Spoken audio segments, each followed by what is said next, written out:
Okay, everything is kind of set up. There's some little bit of organizing still to do, but for the most part, all of my books are together. I'm going to be filming later a little bit of an organization of my bookshelf. My big bookshelf is in the bedroom, so we do that later. And then I read 3 books this month, and that is not a lot for me. I read 9 last month, and I only read 3 this month. I don't know what the problem was. I think partially it was from all of the moving, and then also it was The Diviners was really long and kind of dragged for me, so it took me a while to get through that one. Okay, so the first book I read was The Diviners. I'll put that right here. It is a book about a girl who has powers to sense people's secrets when she touches objects that they own, and she uses that in order to help solve a murder. And it turns in... Shouldn't have done that.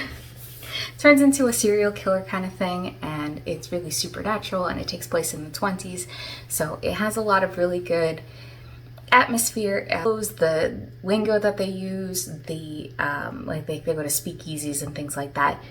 That was all really good and nice, and the murders were kind of brutal. They were pretty slow, and terrible things happened to them. So it was a little surprising for a YA novel, but I think my biggest problem was they were trying to make a romance happen, and I just wasn't feeling it. I'm not a big romance person, but I just didn't really care that much about it, and I didn't really care about the characters, and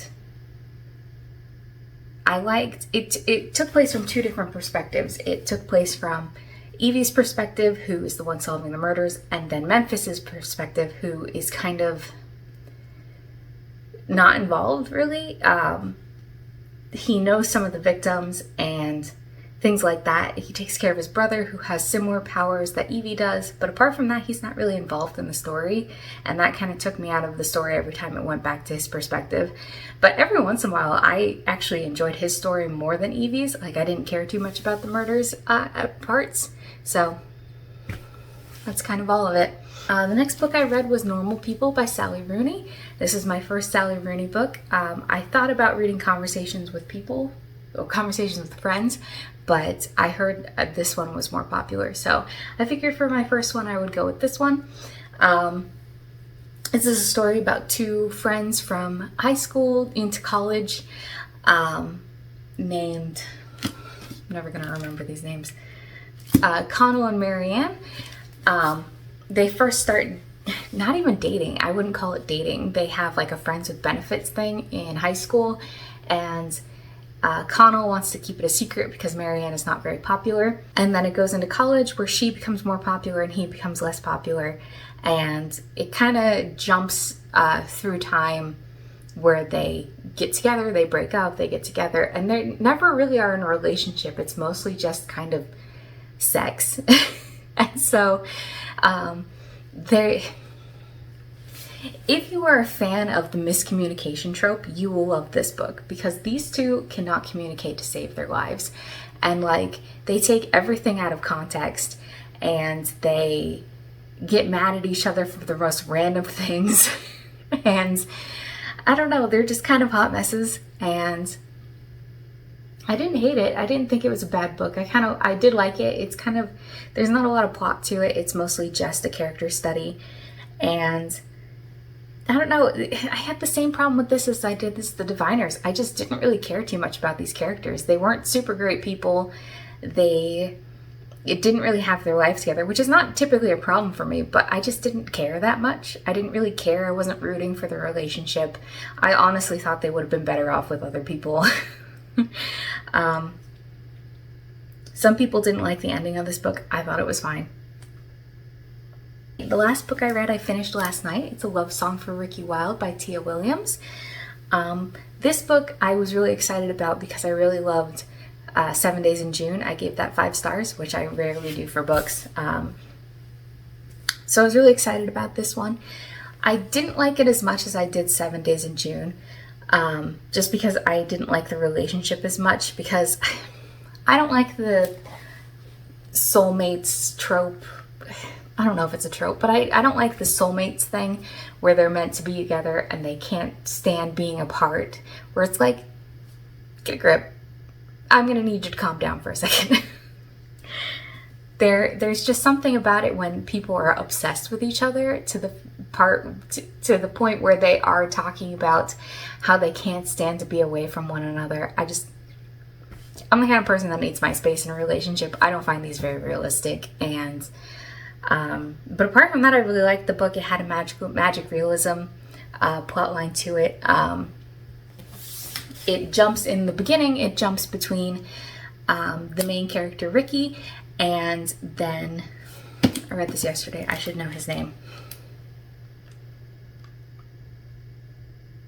It doesn't say. It goes through the perspectives between Ricky and then Breeze or Ezra. He goes by Breeze in the 1920s, and it goes between their perspectives.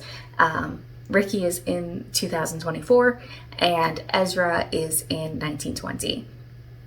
And so it doesn't really explain for a while why you're going between two different perspectives until she meets a mysterious man who plays the piano, seems to be really talented at it, and Ezra also in the 1920s was a piano player. So you kind of get the idea that she meets this mysterious man. Who is he, and why is he so much like this person from the 1920s? I don't want to spoil anything. It doesn't really say a lot in the blurb. I think it doesn't even say his name. It doesn't even say his name in there, but there's magic realism in it. I really like the history of Harlem. It's not something I knew a lot about, and so it was interesting to see that backdrop in the 1920s compared to what it's like now. There's a window to the stairwell over here now in my new apartment, and I'm like, oh no, there's people coming. I think that's about it. It's not super spicy for a romance book, which I appreciate. It's not my thing. So yeah, it's definitely a lot less spicy than Sally Rooney's book was, because this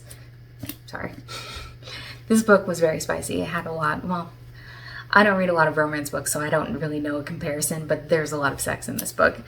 And so I wasn't really a big fan of that. But what can you do? Okay, let's talk about what I'm planning on reading in the month of October. I will probably go to the library, so this is probably not... Well, I might read some of these. At least this one. This is I Hope This Finds You Well. I have been reading this before I got those other two books from the library. I got this in Vegas, and about halfway through, I think. Yeah, I'm about halfway through this book. It's about a girl who's about to get fired from her office job, and she ends up getting access to everyone's DMs and personal emails and things like that, and so she kind of uses it in order to keep her job. She also kind of befriends the HR guy, and she's sort of trying to befriend him because she's attracted to him, but at the same time he's HR, so she doesn't trust him. So it's really interesting so far. If you like office gossip, you'd really like this book. Another book I'm planning on reading is Orange. This is the second compendium. I think there's only two. In the story, it's about a girl who starts getting letters from her future self, basically telling her that something horrible happened to one of her friends when she was younger, and then gives her the steps that she needs in order to stop it. So she gets these letters with these intricate day-by-day steps of what happens, and then the one thing at the bottom that needs to be changed. I don't really want to go into any more than that because I don't want to spoil anything, because this is the second one. But this girl is clueless.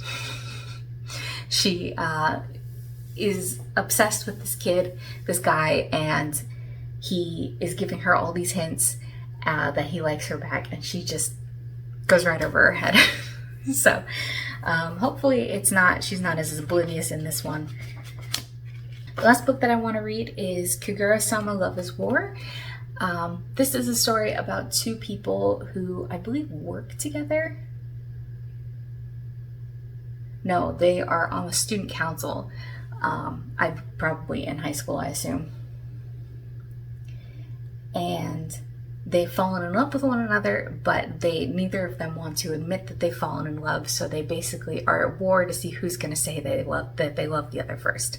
And I think this is a really long series too. So I bought the first one because they didn't have it at the library, but I think I'm gonna, if I like the series, I'll continue reading it, reading from the library.